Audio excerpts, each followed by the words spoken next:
Hi Jaylas! It's been a while since I uploaded my last video. I've been very busy lately with Jaylas Pastries of course, kaya medyo hindi na rin ako nakaka-accept ng cake orders. Mas nag-focus lang talaga ako sa breads and other desserts this time, most especially yung display namin sa store. Anyway, I will share more of that with you soon. Gawin muna natin tong cake. Itong cake na ito ay para sa kaibigan namin ni Claude na si Coach Dan. Kung makikita nyo sa una, di ba sa intro ng cake, ang team niya ay Jiu-Jitsu. Si Coach Dan or Coach Dean ay ang head ng Jiu-Jitsu team nila Claude dito sa Naga. Kaya naman kung interested kayo sa Jiu-Jitsu o kaya naman sa kickboxing, pwede nyo silang i-message sa page nila. Yung cake na to, as you can see, is chocolate ganache. Size is, I think, 12 by 9. And now we have to cover the cake ng white icing. Sa pag-cover ng rectangle cake, ang ginagawa ko, nagpa-pipe muna ako ng icing para later on, pag gamit natin ng scraper, madali na lang siyang ipantay. Same din to ng style na ginagawa ko sa mga round cakes. In this way kasi, matatansya mo yung kapal ng icing, kung kulang ba or sobra. Ang design pala ng cake na ito ay gi. If familiar kayo dun sa uniform ng karate, parang ganun lang siya. So, yung overall niya is icing, pero yung toppers niya are fondant. Isi-scrape ko lang na mabilis yung ating cake. And later, lagay natin yung mga topper. For me, parang mas madali sa akin magpa-smoothen out kapag round ang cake. I don't know why. Kaya medyo natagalan akong gawin ito. Sa mga bakers natin dyan, anong mas madali sa inyo? Yung round or yung rectangle? Naglagay na kami ng kwelyo nunggi at yung kanyang belt. Naglagay din tayo ng parang etiketa dyan para at least mukha siyang realistic. Ito na yung last part ng ating cake. Yung ating dedication. Gumamit lang ako ng chocolate ganache para dito sa ating dedication.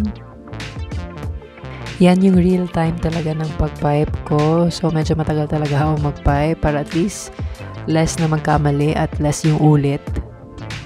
Also, in my years of piping dedication until now, hindi pa rin ako nagagandahan sa sulat ko sa cake.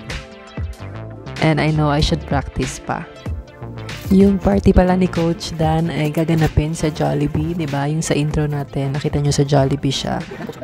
At sa mga susunod na clips, makikita nyo yung mga malalaking bulas na magpa-party sa Jollibee.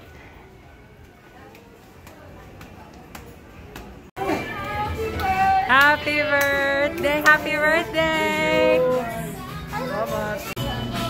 Ito po yung biyakin dito. Bawal. Okay lang.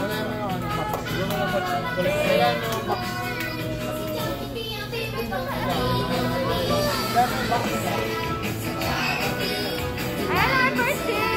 Happy birthday! Thank you, Jaylas! Donut.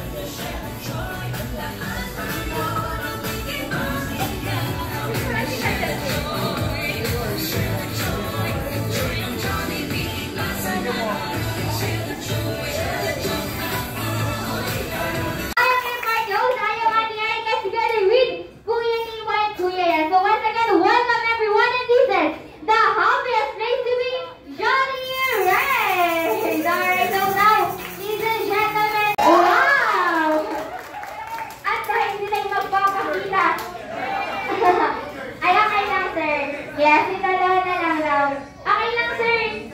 Sir, okay lang po. Okay lang po. Cake magdapot. Yes, ano lang.